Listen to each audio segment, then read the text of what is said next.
কি রে বেটা, লাইলার পেটে হাত দেওয়ার এত বড় দুঃসাহস তুই কই পাইলি? জানি না। জানো না, মামুন যদি দেখে তুমি তার বউয়ের পেটে হাত দিছো তাহলে হাত ঢুকিয়ে দেবে একদম জায়গা মতো। আর তুমি যেই জায়গায় হাত দিছো ওই জায়গায় 2-4টা রাখার মতো ক্ষমতা রাখে আমাদের লাইলা। ঠিক বলেছো। যাক, মামুন ছেলেটা এতদিন পর কারাগার থেকে মুক্তি পেল। সবাই হাত তোলেন।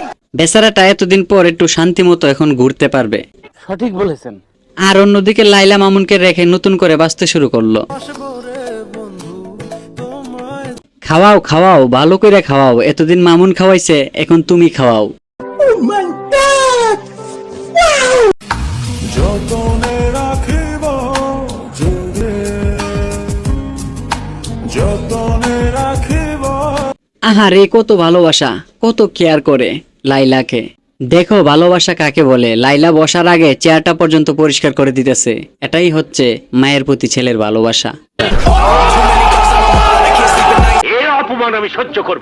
সরি, ভুল করে সত্যি কথা বের হয়ে গেছে, সেজন্য সরি। আমি আর কোনোদিন বলবো না যে মায়ের প্রতি ছেলের ভালোবাসা। হাই আফসোস, যদি মামুন এমনটা করতো তাহলে তাদের মধ্যে কখনোই এরকম বিচ্ছেদ হতো না। তো বন্ধুরা, ভিডিওটা এই পর্যন্ত। ভিডিওটা ভালো লাগলে অবশ্যই লাইক কমেন্ট শেয়ার করে আমার চ্যানেলটা অবশ্যই সাবস্ক্রাইব করে রাখুন।